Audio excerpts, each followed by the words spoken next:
Bonjour à tous, dans cette petite vidéo, je voudrais parler de la médiumnité dormante.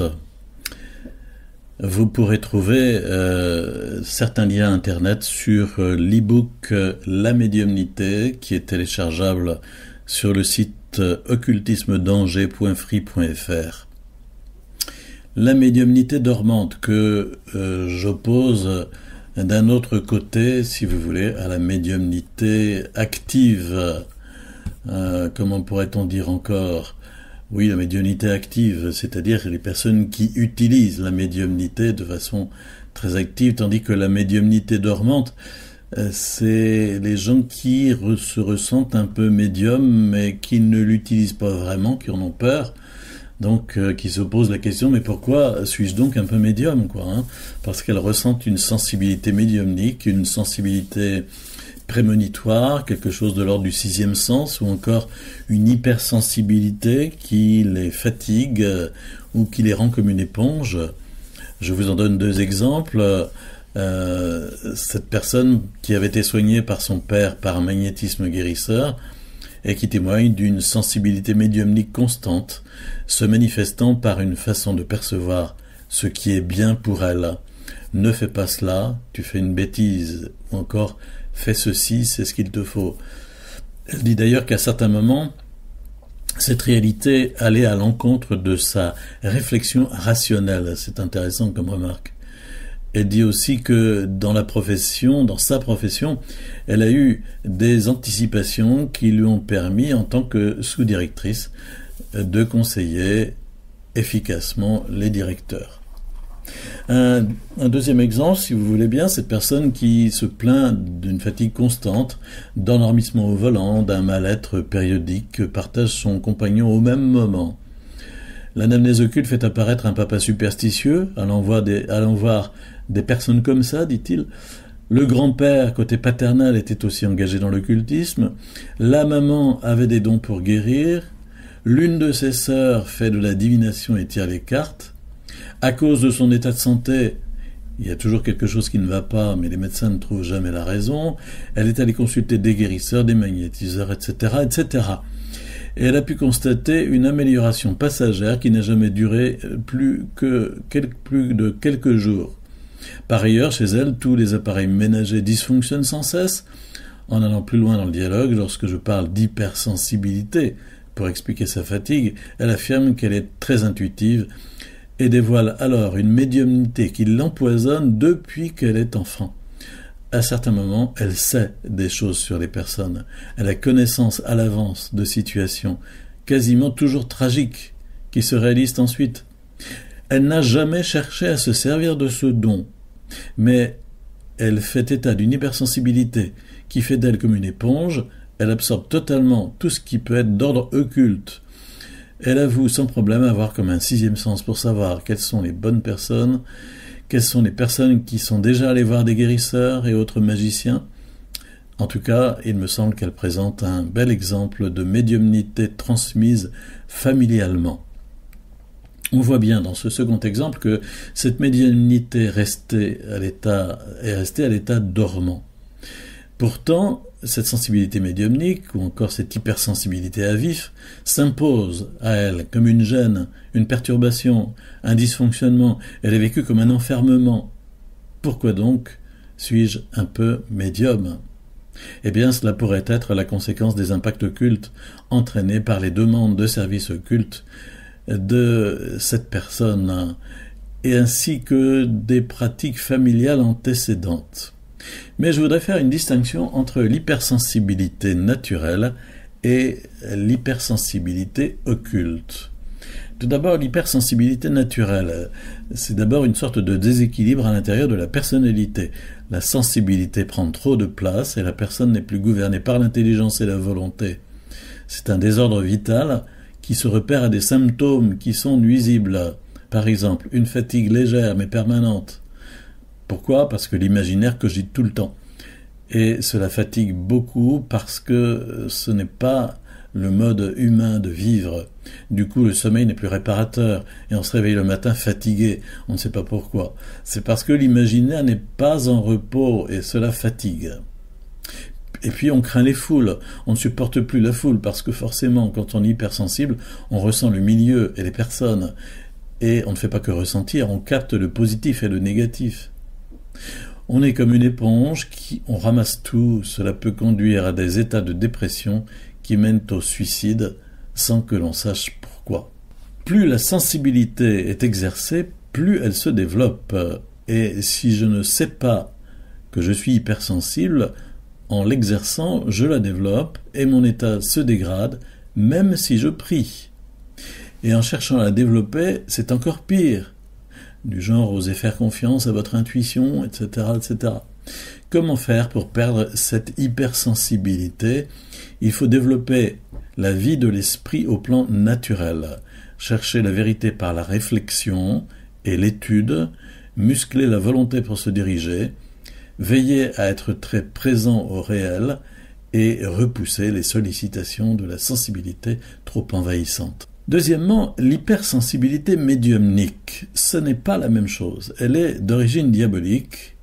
On peut ne pas avoir d'hypersensibilité naturelle et donc être dans l'équilibre, avoir même un haut niveau de formation universitaire et cependant être parasité par une hypersensibilité médiumnique. L'origine en est occulte. Lorsqu'une personne demande des services auprès de magnétiseurs et de médiums ayant des pouvoirs occultes, elle ouvre sa liberté aux influences des esprits ténébreux. Elle obtient peut-être immédiatement un soulagement ou une direction qui la rassure, mais elle devra en payer le prix à travers des parasitages spirituels, psychiques, paranormaux, provoqués par les esprits. En effet, Dieu donne gratuitement, lui, avec amour, pour faire grandir, pour construire, pour mener à la vie. Mais le démon, lui, donne méchamment, met un pied dans la porte, parasite pour détruire et mener au chaos et à la mort. Quand une personne a des dons occultes, la conjuration, le magnétisme guérisseur, la divination, ces dons peuvent lui avoir été légués par transmission familiale. Ses parents ou grands-parents avaient déjà ces dons, mais ils peuvent provenir aussi de son propre engagement dans le culte. En effet, dans ce deuxième cas, elle a pu obtenir elle-même l'accès à des dons de magnétisme et de médiumnité par débordement, au fond, de l'effet des impacts occultes exercés sur elle. Cette personne se retrouve donc avec une médiumnité héritée ou acquise, qui est en fait une hypersensibilité médiumnique et non pas naturelle. Celle-ci pourra avoir quelques aspects de l'hypersensibilité naturelle, la fatigue par exemple, l'épuisement, le sentiment d'être une éponge, mais elle aura d'autres conséquences graves, la réception d'informations tragiques, imposées, transmises, une porosité habituelle lui permettant d'entrer dans les personnes, un viol psychique, on y reviendra, des phénomènes paranormaux perturbants, auditifs, visuels, olfactifs, tactiles. Alors on retrouve cette configuration dans le Nouvel Âge. Certaines personnes, par leur hypersensibilité naturelle et ou médiumnique, finissent par se couper du réel, et si peu qu'elles rentrent dans les propositions du Nouvel Âge, par exemple les stages exotiques de bien-être, d'initiation énergétique, etc., elles s'y trouvent parfaitement bien et finissent par s'y nicher. Pourquoi se fatiguer à travailler sur cette terre alors que l'entrée dans la connaissance leur permet de progresser vers un état supérieur? Elles vont alors rechercher des expériences transcendantes, transpersonnelles et paranormales de toutes sortes, afin d'être en contact avec les êtres divers, allant des anges, des anciens et de tous les personnages des contes, comme les lutins et les fées, et même les êtres du monde souterrain. C'est pourquoi beaucoup de disciples de l'âge du Verseau en viennent à se croire vraiment des êtres spéciaux, des êtres de haut niveau intellectuel, de grande habileté et compétence, en particulier dans le domaine de l'érudition cosmique, dans l'approche des vérités transcendantes de l'univers. Elles disent jouir de nombreuses capacités paranormales. Elles se prétendent au service des puissances divines pour coopérer à ce saut de conscience auquel tout le commun des mortels devrait déjà aspirer. La méditation et tout ce qui aide à construire cette conscience en union avec la mère Gaïa va les conduire à une évolution qui prépare qui préparera l'humanité à la rencontre avec des êtres d'autres dimensions, etc., etc.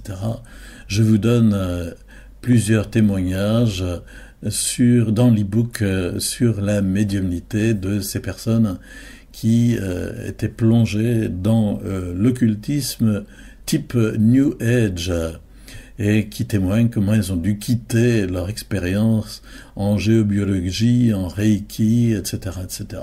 Enfin, je voudrais dire aussi ceci, l'électrosensibilité. L'électrosensibilité n'est pas occulte. L'électro-hypersensibilité, EHS, ou hypersensibilité électromagnétique, est une pathologie handicapante dont le développement est en accélération rapide. Le principal contributeur est le groupe de technologies du type téléphonie mobile, dont font partie l'UMTS, le Wi-Fi, le WiMAX, le Bluetooth, etc. L'électro-hypersensibilité, EHS, peut concerner des troubles dus à différentes sources d'exposition aux champs électromagnétiques, les ampoules fluocompactes, les lignes THT, etc. Et les personnes EHS sont fortement gênées par les micro-ondes, hyperfréquences, pulsées en extrêmement basse fréquence, ELF, de type téléphonie mobile, téléphone portable, antenne relais, Wi-Fi, sans fil DECT, Bluetooth. L'EHS est une pathologie reconnue et décrite par l'OMS. En Suède, il s'agit d'un handicap.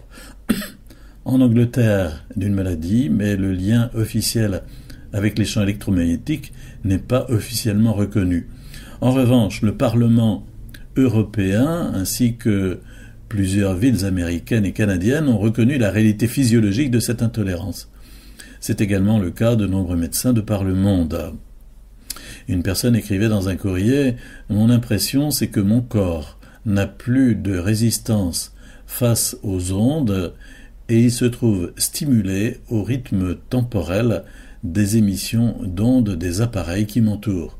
En fonction du type de source, les perturbations sont plus ou moins douloureuses, fortes, profondes, avec des effets neurologiques, cognitifs, musculaires, etc. » Voilà, j'ai fait le tour de plusieurs types d'hypersensibilité et je vais revenir dans la prochaine vidéo sur l'hypersensibilité active, opposée à cette hypersensibilité dormante. Peut-être je terminerai en citant justement ce jeune homme qui dit clairement qu'une sensibilité médiumnique est apparue en lui. Elle lui procure un véritable pouvoir sur les autres. Il peut manipuler les gens, quels qu'ils soient. Il arrive à faire très vite le tour d'une personne, à tout savoir. Et il dit « ça me vient automatiquement ». Il perçoit bien que ce don est un véritable pouvoir, qui lui donne une forme d'intelligence que l'on pourrait qualifier de paranormale, d'autres diraient reptilienne. Ou encore, cette personne, parlant de sa médiumnité occulte, qui lui permet de se promener dans le temps et dans l'espace avec une surprenante agilité, et qui me disait « c'est une intelligence qui me fatigue ».